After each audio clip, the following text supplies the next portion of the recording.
বৈশাখ মাসের শুক্লাপক্ষের তৃতীয়া তিথিকে অক্ষয় তৃতীয়া বলা হয়। এটি একটি শুভ মুহূর্ত বলে মনে করা হয়। অক্ষয় তৃতীয়ার দিনটি হলো সম্পদের দেবী লক্ষ্মীর দিন। এই দিন এতটাই শুভ যে এই দিন কোনো নতুন কাজ শুরু করা হলে তা অবশ্যই সফল হয়।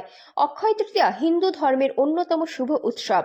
এবার অক্ষয় তৃতীয়ার উৎসব পালিত হচ্ছে 10ই মে শুক্রবার বিশালগড় রঘুনাথপুর স্থিত শ্রী শ্রী রাম ঠাকুর সেবা মন্দিরে শুভ অক্ষয় তৃতীয়া উপলক্ষে হরিনাম সংকীর্তন আয়োজনের পাশাপাশি শুক্রবার দুপুর থেকে ভক্তদের মধ্যে মহাপ্রসাদ বিতরণ করা হয়েছে। এই দিনের এই শুভ অনুষ্ঠানে ধর্মপ্রাণ লোকেদের উপস্থিতি ছিল লক্ষণীয়। শুক্রবার দুপুর থেকে বিকেল পর্যন্ত প্রায় 10,000 অধিক ভক্তদের মধ্যে মহাপ্রসাদ বিতরণ করা হয়। প্রায় 25 বছর ধরে এই অনুষ্ঠান চলছে।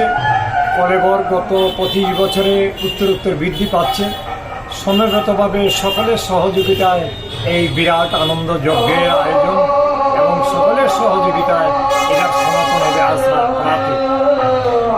এখানে কোথায় কোথায় থেকে ভক্তরা এসেছে? 42টা গ্রাম থেকে ভক্তরা এখানে এসেছেন। সুদূর আগরতলা থেকেও এসেছেন, পার্শ্ববর্তী উদয়পুর এবং সোনামুড়া থেকেও এখানে অনেকে এসেছেন। আপনাদের কয়দিন যাবত এই প্রোগ্রামটা এখানে চলছে? মূলত 3 দিন হলেও এটা 5 দিনে গিয়া পরিসমাপ্তি ঘটে। গঙ্গা আনয়নে 1 দিন আর পঙ্কোৎসব নিয়ে 5 দিন।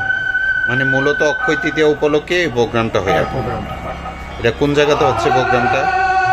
কোন জায়গাতে হচ্ছে প্রোগ্রামটা? কোন জায়গাতে হচ্ছে প্রোগ্রাম? এটা হচ্ছে রঘুনাথপুর শ্রী শ্রী রাম ঠাকুর সেবা মন্দির। আপনি কি দায়িত্বে আছেন? আচ্ছা, আজকে আপনি কি দায়িত্বে? সম্পাদকের দায়িত্বে বিগত 23 বছর ধরে আছে।